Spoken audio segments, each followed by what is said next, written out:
Assalamualaikum warahmatullahi wabarakatuh.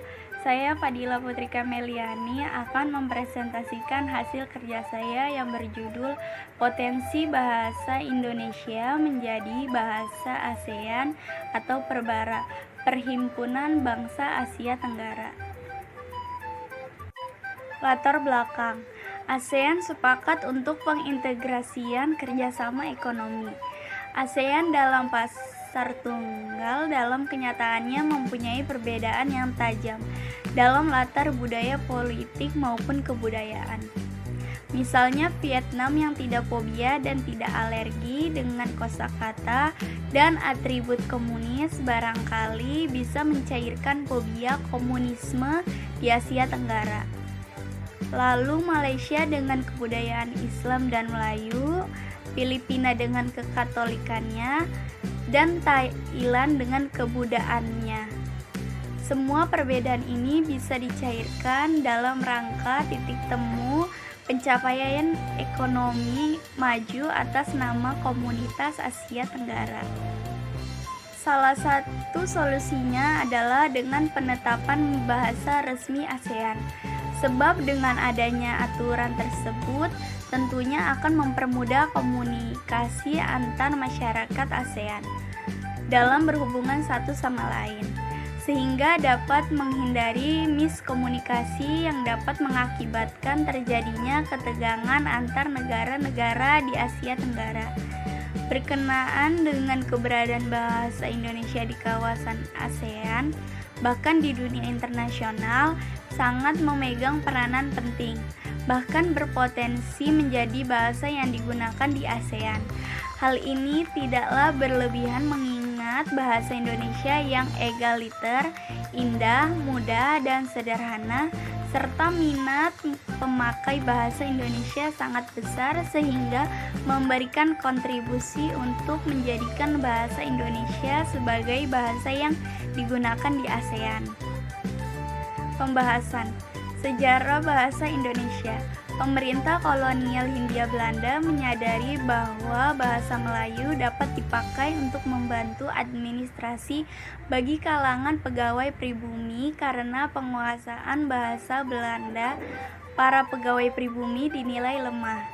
Dengan menyandarkan diri pada bahasa Melayu tinggi karena telah memiliki kitab-kitab rujukan, sejumlah sarjana Belanda mulai terlibat dalam standarisasi bahasa.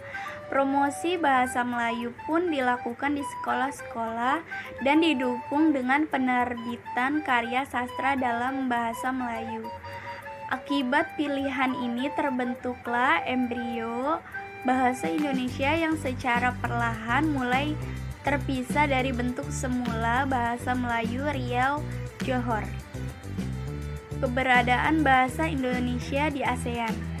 Dalam usianya yang genap 108 tahun, bahasa Indonesia terus berkembang untuk memenuhi kebutuhan komunikasi pada masyarakat global, sehingga bahasa Indonesia berpotensi menjadi jembatan penghubung antar bangsa, terutama di kawasan ASEAN.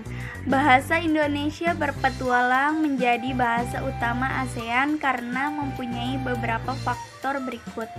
A. Bahasa Indonesia mempunyai struktur yang sederhana. Oleh karena itu, bahasa Indonesia sangat mudah dipelajari. Di samping itu, bahasa Indonesia juga mempunyai daya serap kosakata yang kuat. B. Bahasa Indonesia mempunyai sejumlah penutur yang paling banyak di ASEAN, yaitu 200 juta jiwa lebih, dan pada masa depan diperkirakan semakin bertambah seperti tenaga kerja Indonesia, pelajar Indonesia, dan wisatawan Indonesia dapat menjadi duta dalam mengenalkan bahasa Indonesia kepada bangsa-bangsa lain. C. Bahasa Indonesia mempunyai penyebaran geografis yang luas. Fakta pendukung bahasa Indonesia cocok menjadi bahasa ASEAN. Dijadikan bahasa resmi kedua di Vietnam, pemerintah daerah Ho Chi Minh City, Vietnam, mengumumkan bahasa Indonesia menjadi bahasa kedua secara resmi pada bulan Desember 2007. Kata seorang diplomat Indonesia, bahasa Indonesia sejajar dengan bahasa Inggris, Prancis, dan Jepang sebagai bahasa kedua yang diprioritaskan, kata Konsul Jenderal Republik Indonesia di Ho Chi Minh City untuk periode 2007 sampai 2008, Irdamis Ahmad di Jakarta pada Jumat. Paling populer di Australia. Perlu diketahui di Australia bahasa Indonesia merupakan bahasa paling populer keempat. Ada kurang lebih 500 sekolah pada tingkat pendidikan dasar yang mengajarkan bahasa Indonesia di negara kanguru ini. Sama seperti di negara kita, bahasa Indonesia adalah bahasa yang wajib dipelajari di tingkat sekolah dasar. Beberapa universitas di Australia juga ada yang menyediakan jurusan bahasa atau sastra Indonesia. Hal ini membuat Australia menjadi salah satu negara yang paling populer mengembangkan bahasa Indonesia. Simpulan, bahasa Indonesia memiliki potensi untuk menjadi bahasa resmi ASEAN dengan berbagai kelebihannya, antara lain: 1. Bahasa Indonesia mempunyai struktur yang sederhana sehingga mudah dipelajari. 2. Bahasa Indonesia mempunyai jumlah penutur yang paling banyak di ASEAN. 3. Bahasa Indonesia mempunyai penyebaran geografis yang luas. Namun sayang, di negerinya sendiri justru bahasa Indonesia disepelekan oleh mayoritas masyarakat Indonesia.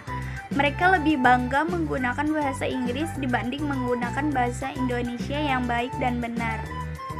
Saran, pemerintah melalui Departemen Pendidikan dan Kebudayaan harus membuat program dan langkah konkret guna menyelamatkan bahasa Indonesia dari kepunahan di negaranya sendiri, serta menumbuhkan kesadaran berbahasa masyarakat Indonesia dengan memberikan informasi, sosialisasi, dan pelatihan berbahasa Indonesia yang baik dan benar kepada masyarakat. Sekian presentasi dari saya, kurang lebihnya mohon maaf. Wassalamualaikum warahmatullahi wabarakatuh.